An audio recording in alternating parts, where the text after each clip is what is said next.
오늘도 현장에서 그리고 이 시간도 온라인으로 예배하는 우리 모든 무리 가운데에 하나님의 은혜와 크신 사랑이 넘칠 줄로 믿습니다. 코로나19로 인해 육체적으로 또한 영적으로 여러 방면에서 어려운 시기가 분명합니다. 그런데 아까 우리 장로님 기도해 주신 것처럼 실은 질병이 두려운 것도 아니고 우리는 질병이 두려운 것도 아니고 우리는 살아계신 하나님을 두려워하는 사람입니다. 아까 제가 우리 장로님 기도하는데 속으로 실은 좀 뜨끔해가지고, 그러니 오늘도 그 거룩하신 하나님 앞에서 부끄럽지 않게 믿음의 성도들로 살기 위해 함께 마음을 모아주시기를 살아계신 우리 주님의 이름으로 권면드립니다. 그 믿음을 지키고자 저희가 사도신경을 연구합니다. 오늘 사도신경 연구 12번째 시간입니다. 지금까지 계속해서 강조해서 말씀드렸던 것처럼 사도신경은 기독교 신앙을 삼위일체적 관점으로 요약하여 정리하지요. 그래서 우선 성부 하나님과 창조에 관한 고백으로 시작되었어요. 전능하사 천지를 만드신 하나님 아버지를 내가 믿사오며, 두 번째는 성자 그리스도와 구속에 관해 고백하지요. 특별히 이 부분이 제일 많아요. 그래서 이 제일 많은 부분을 제가 세 부분으로 나누어서 좀 설명을 드렸죠. 우선 성자 그리스도의 본성에 관한 고백이에요. 그 외아들 우리 주 예수 그리스도를 믿사오니, 더 나아가 그 외아들이신 우리 주 예수 그리스도께서 우리를 위하여 자신을 낮추신 것, 즉 그리스도의 비하에 대한 고백이 이어지죠. 이는 성령으로 잉태하사 동정녀 마리아에게 나시고 본디오 빌라도에게 고난을 받으사 십자가에 못 박혀 죽으시고 장사되기까지 하셨습니다. 그런데 그리스도께서 자신을 낮추신 것으로 끝난 게 아니죠. 그리스도의 비하에 이어 성자 그리스도의 승귀, 즉 그분이 높임 받으심에 대해 고백했죠. 사흘 만에 죽은 자 가운데에서 다시 살아나시며 하늘에 오르사 전능하신 하나님 우편에 앉아 계시다가 저리로서 산자와 죽은 자를 심판하러 오시리라. 이렇게요, 성부와 성자에 대한 신앙을 고백했고요. 세 번째로 성령 하나님과 성화에 관해 고백하지요. 그래서 지난 시간부터 저랑 이 마지막 세 번째 부분을 살펴보시는 거예요. 지난 시간에 뭘 살펴보셨는지 기억하세요? 성령을 믿사오며, 성령을 믿사오며. 무슨 의미라고 말씀드렸습니까? 성령께서도 삼위 하나님 중에 한 분이십니다. 그래서 우리는 성부 하나님을 믿듯이, 성자 그리스도를 믿듯이 성령 하나님을 믿습니다. 또한 성부 하나님께서 행하신 창조를 믿듯이 성자 그리스도께서 행하신 구속 사역을 믿듯이 성령 하나님께서 행하시는 성화의 사역도 믿습니다. 이것이 이어지는 고백의 내용이에요. 오늘은 저랑 이제 그래서 뭘 살펴보시냐면 그 성령께서 행하시는 거룩한 공회와 성도가 서로 교통하는 것과, 오늘은 저랑 이 구절의 의미를 살펴보시려고 해요. 사랑하는 성도 여러분, 우리는 거룩한 공회를 믿습니다. 거룩한 공회를 믿습니다. 지난 시간부터 저랑 이제 사도신경의 세 번째 고백인 성령 하나님과 성화에 관해 살펴보시잖아요. 근데 지난 시간에 제가 이런 언급을 드렸어요. 하나님은 한 분이시나 삼위로 계십니다. 믿으시죠? 하나님은 한 분이시나 삼위로 계십니다. 무슨 뜻입니까? 성부, 성자, 성령 하나님 모두 동등하신 하나님이십니다. 그런데 그 동등하신 성부, 성자, 성령 하나님께서 신비로운 질서 안에서 각자의 역할을 감당하시죠. 그래서 우리가 받은 구원을요, 삼위일체적으로 좀 풀어서 설명하면 이렇다니까요. 성부 하나님께서 우리의 구원을 계획하셨습니다. 그리고 성자 그리스도께서 그 모든 계획대로 순종하셔서 구원의 근거를 마련하셨어요. 그러자 성령 하나님께서 성부가 계획하시고 성자가 순종하여 이루신 그 구원의 은혜를 각 사람에게 실제로 적용하여 구원을 얻어 누리게 하시는 거예요. 그러니까 이처럼 성령 하나님께서 행하시는 사역으로 말미암아 구원의 은혜가 이 온 땅에 퍼져나가는 거죠. 그래서 그 성령의 은혜로 말미암아 우리도 오늘 구원을 얻은 하나님의 자녀들이 되어 있잖아요. 그런데 성령께서 이렇게 각 사람에게 행하시는 구원의 성취, 구원의 적용이라고 하는 것은요, 단순히 개인적 사건이 아니에요. 분명 각 사람은 자신의 믿음을 통해 약속된 구원 또는 작정된 구원을 얻지요. 그러니까 엄마 아빠의 믿음으로 자녀가 구원받지 않아요. 목사의 믿음으로 성도가 구원받는 것 아니에요. 분명히 각 사람은 각자의 믿음으로 구원을 받지요. 그리고 이때 이처럼 각자의 믿음으로 개인적인 변화를 통해 구원을 받을 때 똑같은 믿음을 지닌 공동체의 일원이 됩니다. 그래서 구원을 얻는다는 것은 개인적인 사건인 동시에 공동체적 사건입니다. 다시 설명드리면 제가 우리 성도들에게 많이 말씀드린 말씀 중에 하나가 이거예요. 구원이란 그리스도를 머리로 하는 공동체의 지체로 부르심을 받는 거라니까요. 그러니까 이와 같은 영적 질서 또는 영적 경륜을 우리 믿음의 선배들이 분명히 이해하고 지금 여기서 고백하는 거예요. 제가 다시 설명드리면 이런 거예요. 성령을 믿으시죠? 그럼 성령을 믿는다는 게 뭔데요? 성령의 사역을 통해 거룩한 공회로 부르심을 받았다는 사실을 믿는 것이요, 그 거룩한 공회로 부르심을 받은 모든 성도가 서로 교통한다는 사실을 믿는 거예요. 이게 지금 이 사도신경의 내용이에요. 성령의 사역으로 공동체가 이루어지고 그 공동체 속에서 계속 은혜를 누리며 산다.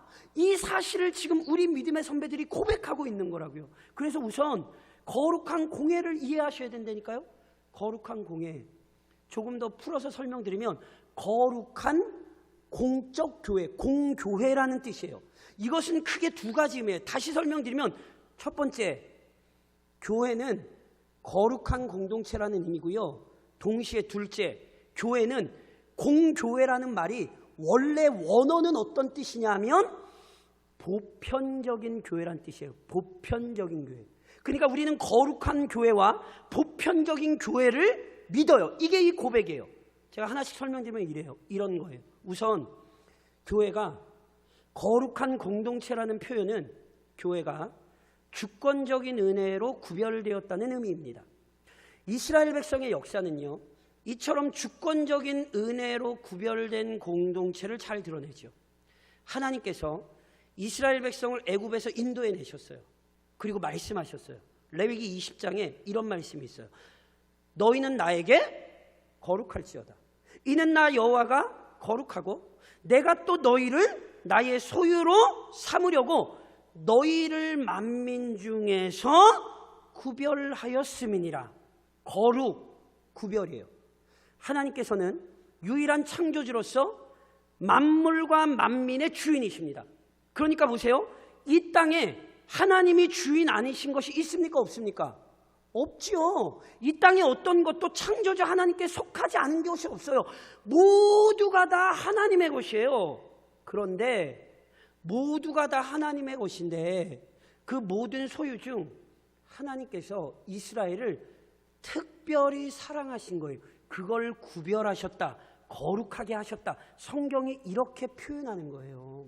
그래서 모든 열방 중에 이스라엘 백성에게 하나님께서 구별하셨기 때문에 먼저 구원의 은혜를 알려주셨죠. 예를 들면 이런 거죠. 하나님께서 아브라함을 부르사 언약을 맺어주시잖아요. 모세를 통하여 율법을 주셨죠. 많은 선지자들을 통하여 하나님의 말씀을 들려주셨어요. 무엇보다 다윗의 후손을 통해 그 외아들 우리 주 예수 그리스도를 이 땅에 보내셨죠. 보세요. 아브라함의 후손, 즉 이스라엘 백성을 통하여 이 모든 구원의 역사가 이루어진 것은요, 하나님께서 모든 민족 중에서 이스라엘을 구별하셨기 때문에 그래요. 그들을 거룩하게 만드셨기 때문에 그렇다는 거예요. 그리고 이스라엘에게 이 일을 먼저 행하신 이유는, 먼저 이들을 거룩하게 하시고 구별하신 이유는요, 온 열방에서 구원받은 하나님의 백성 공동체, 즉 교회에 베푸실 은혜를 미리 증언하신 거예요. 이스라엘의 이야기는 오늘 교회의 이야기예요. 그래서 데살로니가 후서 2장에서 바울 선생님이 이렇게 말씀하셨어요. 주께서 사랑하시는 형제들아, 교회를 얘기하는 거예요. 우리가 항상 너희에 관하여 마땅히 하나님께 감사할 것은 하나님이 처음부터 너희를 택하사 구별하사 성령에 거룩하게 하심과 진리를 믿음으로 구원을 받게 하심이니, 구원을 얻는다는 게 뭐예요?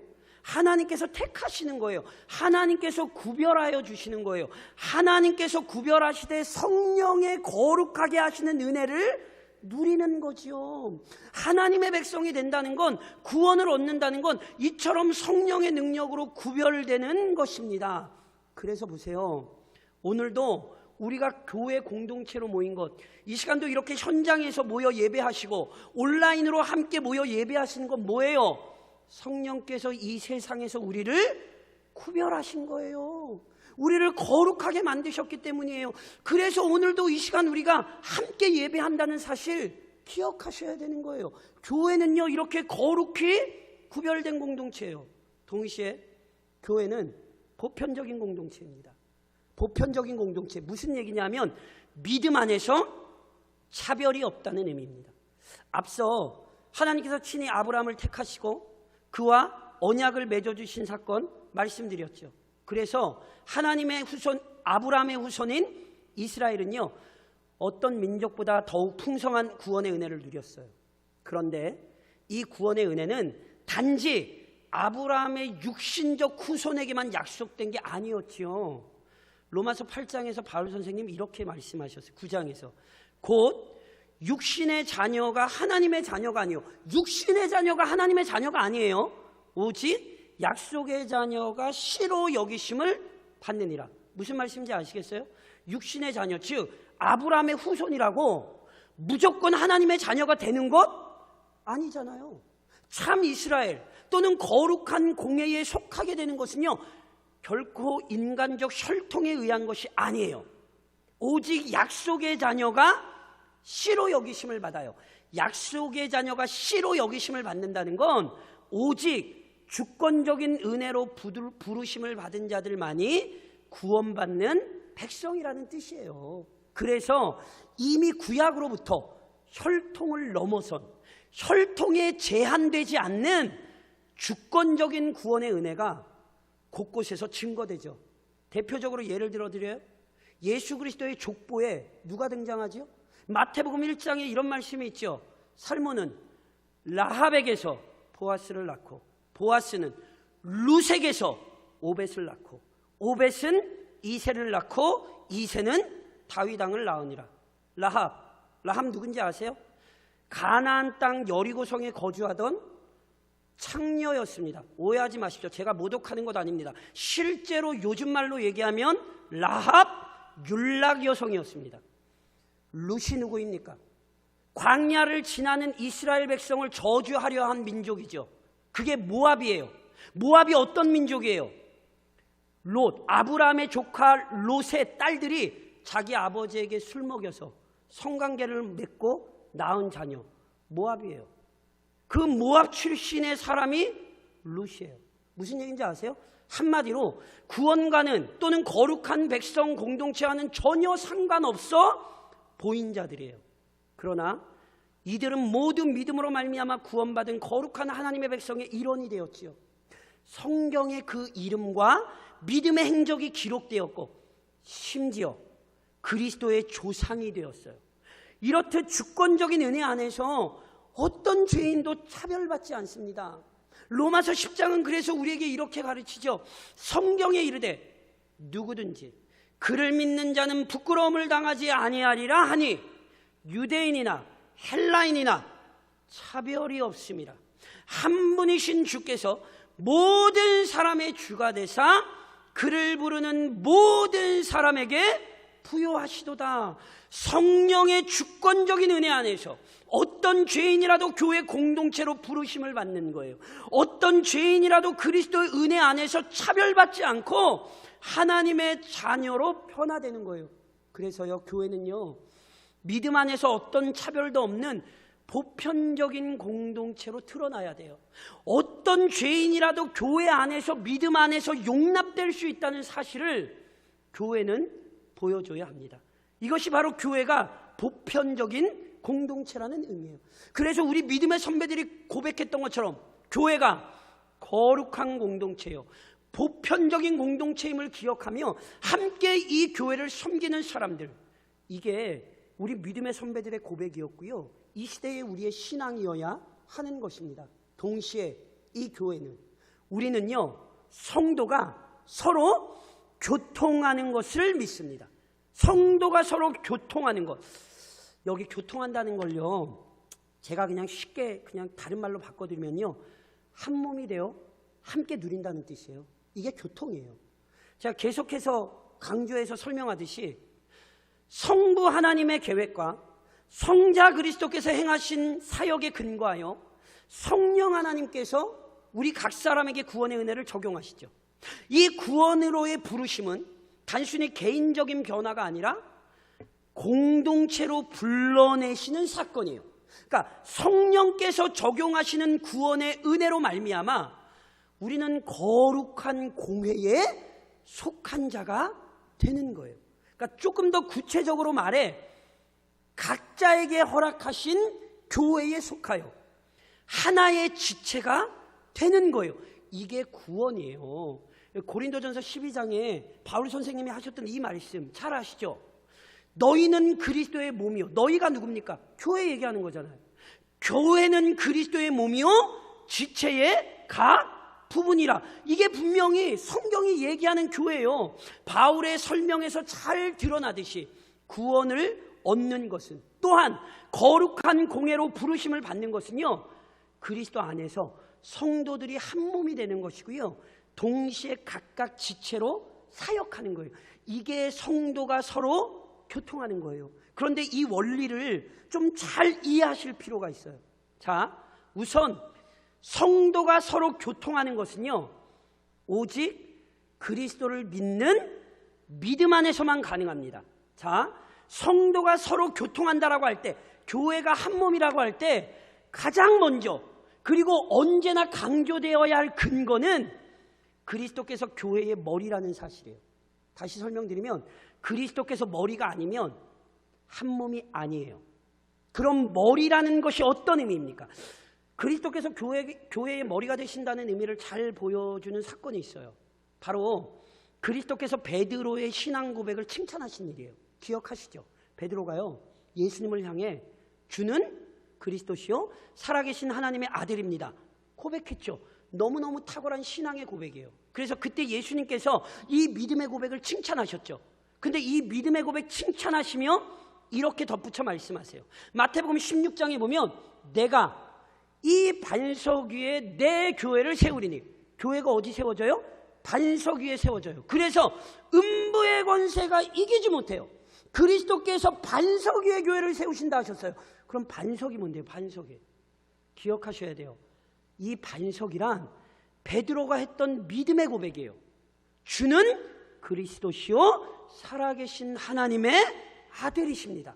그러니까 보세요, 그리스도께서 머리가 되신다는 것은요, 어떤 공동체가 바로 이 고백, 주는 그리스도시요 살아계신 하나님이 아들이라는 고백을 소유할 때만 가능한 거예요.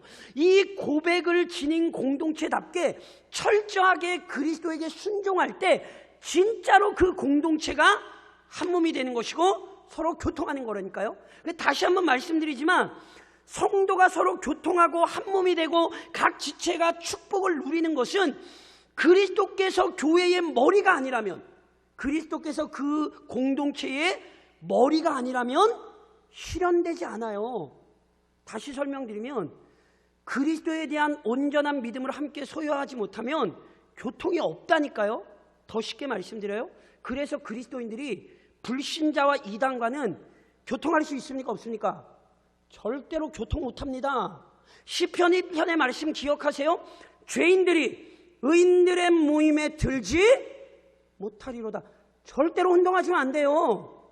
예수 그리스도가 우리의 머리라는, 주는 그리스도시요 살아계신 하나님의 아들입니다라는 고백을 갖지 않으면 절대로 우리는 한 몸이 될 수 없고 절대로 우리는 서로 교통할 수 없어요.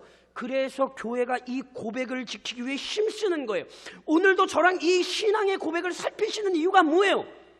그리스도께서 우리의 머리가 아니면 우리가 한 몸이 아니에요. 아무리 모여서 함께 예배드리는 것 같고 온라인으로 마음을 쏟고 힘을 쏟아도 예수님이 우리의 머리가 아니면 우리는 절대로 한 몸이 될 수도 없고 서로 교통할 수도 없어요. 그러니 우선 이 사실부터 기억하셔야 돼요. 동시에 성도가 서로 교통하는 것은 성도가 서로를 한 몸으로 인정하여 섬길 때 가능합니다. 그리스도께서 교회의 머리시고요, 그리스도인 각자가 분명히 지체잖아요. 그래서 로마서에서 바울 선생님이 이런 비유를 말씀하시잖아요. 우리가 한 몸에 많은 지체를 가졌으나 모든 지체가 같은 기능을 가진 것이 아니니 이와 같이 우리 많은 사람이 그리스도 안에서 한 몸이 되어 서로 지체가 되었느니라. 한 몸이 되어 서로 지체가 되었느니라. 모든 그리스도인은요, 지체가 되었다는 사실 명심하셔야 되고요, 내가 이 한 몸에 각자의 역할을 감당해야 된다는 사실 명심하셔야 돼요. 그래서 이처럼 각자의 역할을 감당할 때 먼저는 머리이신 그리스도를 영광스럽게 하는 것이고요, 동시에 각자의 역할을 감당할 때 한 몸으로 부르심을 받은 성도들을 유익하게 하는 거예요. 반면 한 몸이요, 지체라는 사실을 잊고 성도가 서로가 서로에게 합당한 마음과 태도를 잃어버리면 머리이신 그리스도의 영광을 멸시하는 것이요, 서로 교통하는 축복도 누릴 수 없게 됩니다. 그래서 실제로 교회가 깨어진 가슴 아픈 일들을 우리가 성경에서 보지요. 여전히 많은 교회들이 성도들 간의 관계가 깨어져 교회가 교회답지 못하고 교회가 오히려 괴로움의 근거가 되는 일, 실은 우리 다 알고 있습니다. 그래서 보세요, 성경이 주는 교훈이 무엇입니까? 에베소서 4장에서 바울 선생님이 이렇게 말씀하셨어요. 모든 겸손과 온유로 하고 오래 참음으로 사랑 가운데에서 서로 용납하고 평안에 매는 줄로 성령이 하나 되게 하신 것을 힘써 지키라. 성령이 하나 되게 하신 것을 힘써 지키라. 성령을 믿는 성도는요, 거룩한 공교회를 믿을 뿐 아니라 성도가 서로 교통하는 것을 믿습니다. 함께 부르심을 받은 성도들이 나뉠 수 없는 한 몸이라는 사실을 명심하고 서로가 서로를 섬깁니다. 그래서 이로써 각자가 속한 거룩한 교회 안에서 온 성도가 함께 신령한 은혜를 누리게 되는 거예요. 이게 우리 믿음의 선배들이 고백했던 내용이고 오늘 교회가 고백하며 함께 지켜야 돼, 나가야 될 영광스러운 교리인 거예요. 성도가 서로 교통하는 것과. 그런즉 이 믿음으로 거룩한 교회, 보편적인 교회, 그리고 성도가 서로 교통하는 믿음을 지켜나가셔야 돼요. 그래서 우선 거룩한 공교회로 부르심을 받았으니 삼위 하나님의 영광을 위해 헌신하십시오. 제가 다시 한번 정확히 말씀드리지만 교회는 거룩한 공동체예요. 삼위 하나님의 능력으로 구별된 공동체예요.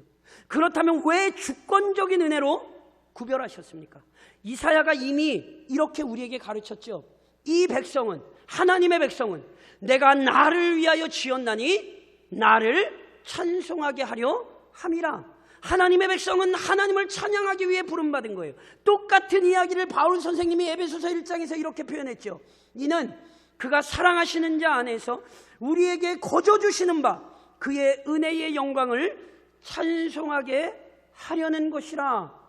주권적인 은혜로 구별되었던 것은 은혜를 주신 삼위 하나님의 영광을 온 세상 속에 온전히 드러내고 나타내는 사명을 부여받은 거예요. 다시 말해 헌신자로 부르심을 받은 거고요, 사명자로 부르심을 받은 거예요. 그래서 우리 교회는, 우리 성도들은 분명히 구별된 삶으로 하나님의 영광을 나타내야 하는 것입니다. 동시에 교회는 보편적인 공동체입니다. 누구든지 복음 안에서 차별받지 않습니다. 바울 선생님이 로마서 10장에서 이렇게 얘기했죠. 누구든지 주의 이름을 부르는 자는 구원을 받으리라. 믿으십니까? 그럼 보세요. 누구든지 주의 이름을 부르는 자는 구원을 받아요. 그럼 이 사실을 알면 어떻게 해야 되는데요? 바울 선생님이 이 구절의 연이어 14절에 계속해서 이렇게 얘기하세요. 그런즉 그들이 믿지 아니하는 일을 어찌 부르리요? 듣지도 못한 일을 어찌 믿으리요? 전파하는 자가 없이 어찌 들으리요? 보세요. 교회가 보편적인 공동체라는 사실을 알면 먼저 복음을 듣고 복음 안에서 차별받지 않게 된 자들로서 복음을 전하는데 헌신하십시오. 영원토록 함께 하시는 성령의 도우심으로 복음을 전하여 삼위 하나님의 영광을 드러내십시오. 저희가 지금 장례 일정을 진행하고 있는데 저는 마음에 소망이 있어요. 잘 아시겠지만 우리 박문대 집사님 자녀들 구원을 위해 누구보다 열심으로 기도하셨거든요. 저는 이 장례의 기간 교회가 예배를 집례하면서 저는 소망해요. 하나님, 집사님이 기도하셨던 대로 아직 믿지 않는 자녀들에게 비록 장례라는 어려운 기간이지만 오히려 보편적인 하나님의 구원의 역사, 누구든지 그리스도 안에서 사죄의 은혜를 얻을 수 있는 하나님 그 놀라운 믿음이 심겨지는 계기가 되게 해달라고, 실은 저는 그 믿음 가지고 집례합니다. 이것이 교회여야 되고요. 우리 성도들의 소망이어야 돼요. 하나님께서 우리를 부르셨으니 구별돼야 되고요. 이 보편적인 하나님의 백성 공동체 안에 누구든지 들어올 수 있다는 사실, 믿음으로 우리가 하나 될 수 있다는 사실을 영광 중에 증거하셔야 합니다. 그러니 오늘도 이 믿음의 고백을 있는 자들답게 교회의 영광스러움, 하나님의 영광스러움을 증거하며 이번 한 주간을 사십시오. 더 나아가 성도가 서로 교통하는 것을 믿으니 교회의 온전함을 위해 함께 수고하십시오. 제가 다시 한번 강조해서 말씀드리지만 구원이란 단지 개인적인 변화가 아니에요. 공동체 안으로 부르시는 거예요. 성경 어디에도 혼자 예수 믿고 혼자 천국 가는 식의 구원 가르치지 않아요.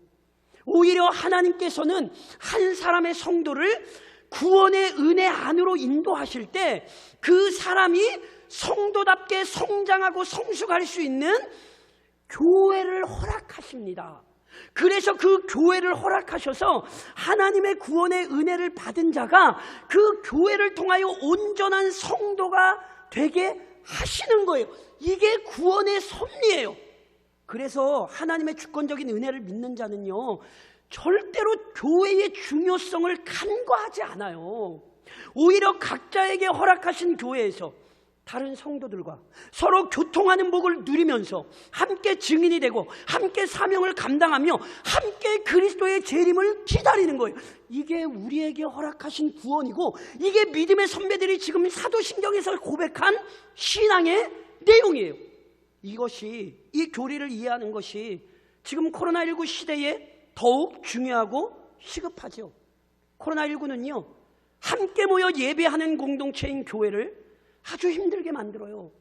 그러나 사랑하는 성도 여러분, 혼동하시면 안 돼요. 아무리 강력한 질병이라 할지라도, 아무리 끔찍한 질병이라 할지라도 교회의 본질, 교회의 정체성을 바꿀 수는 없는 거예요. 교회는 함께 모여 예배하는 공동체, 이건 절대로 안 바뀌는 거예요. 무엇보다 코로나19 역시 하나님께서 자기 백성을 연단하시는 수단인 것을 우리는 믿습니다. 하나님이 이 코로나를 통해 자신의 교회를 지금 연단하시는 거예요. 그런지 교회가 뭘 해야 되죠? 하나님께서 우리에게 세우신 이 신앙의 원칙을 굳게 붙들고 끝까지 인내해야 되는 거예요. 그래서 오늘 저랑 읽으신 히브리서 본문이 우리에게 뭘 가르쳐요? 또 약속하신 이는 미쁘시니, 이 약속 주신, 말씀 주신 하나님은 신실하신 분이에요. 그러니 우리가 어떻게 해야 돼요? 우리가 믿는 도리의 소망을 움직이지 말며 굳게 잡고, 우리 믿음의 선배들이 굳게 붙들었던 이 성경의 교리들, 오늘도 우리가 고백하고 있는 이 성경의 위대한 진리들, 이거 굳게 붙들어야 돼요. 그리고 어떻게 살아야 돼요? 서로 돌아보아 사랑과 선행을 격려하며 무의기를 패하는 어떤 사람들의 습관과 같이 하지 말고 오직 권하여 그날이 가까움을 볼수록 더욱 그리하자. 무의기를 패하려는 악한 사탄의 시도를 물리치셔야 된다니까요. 혼자 하는 신앙생활이란 없어요. 우리는 교회로 부르심을 받았어요. 그래서 특별히 지금도 온라인으로 예배하시는 우리 교우들 가슴에 깊이 되새기셔야 돼요. 누누이 말씀드린 것처럼 온라인으로 예배할 수 있습니다. 거룩하신 성령, 살아계신 성령께서 이 시간도 우리 모두에게 역사하셔서 우리가 거룩한 공동체, 보편적인 공동체가 되게 하시기 때문에 우리를 그리스도 안에서 한 몸으로 부르셨기 때문에 온라인으로 예배할 때라도 성령께서는 역사하시고 그분이 우리를 하나로 만드십니다. 근데 놓치지 마십시오.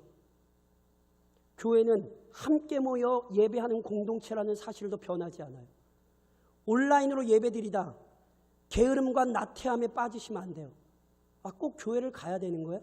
그냥 교회 신앙생활 이렇게 혼자 예배드리면서 온라인으로 예배하면서 신앙생활 하면 되는 거 아니야? 착각하지 마십시오. 성경 어디에도 그런 얘기 없습니다. 그건 악한 사탄의 계략입니다.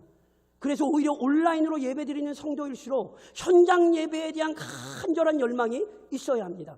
물론 누누이 강조해서 말씀드린 것처럼 우리 교회인 성도들 방역수칙 준수하셔야 돼요. 왜요? 내 몸 때문에가 아니에요. 나와 함께 예배드리는 자가 누구예요? 거룩한 하나님의 자녀예요. 그리스도 안에서 한 몸이 된 하나님의 백성들이라고요. 우리 교회 하나의 문제가 아니에요. 우리 교회가 방역수칙을 어기면 이 땅에 우리와 한 몸 된 교회들이 힘들어지는 거예요.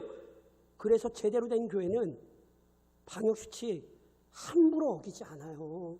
이게 거룩한 하나님 모시기에 합당한 거예요. 그러니 사랑하는 성도 여러분, 오늘도 우리는 이 믿음의 선배들의 고백을 기억해야 합니다. 거룩한 공회와 성도가 서로 교통하는 것을 믿는 성도들로서 우리는 이 시대에 이 교회의 정체성이 흔들리지 않도록, 이 교회의 본질이 흔들리지 않도록 함께 말씀을 붙들고 이 어려운 중에도 믿음을 잘 지켜나가실 수 있기를 우리 교회의 머리이신 그리스도의 이름으로 다시 한번 간절히 권면드립니다.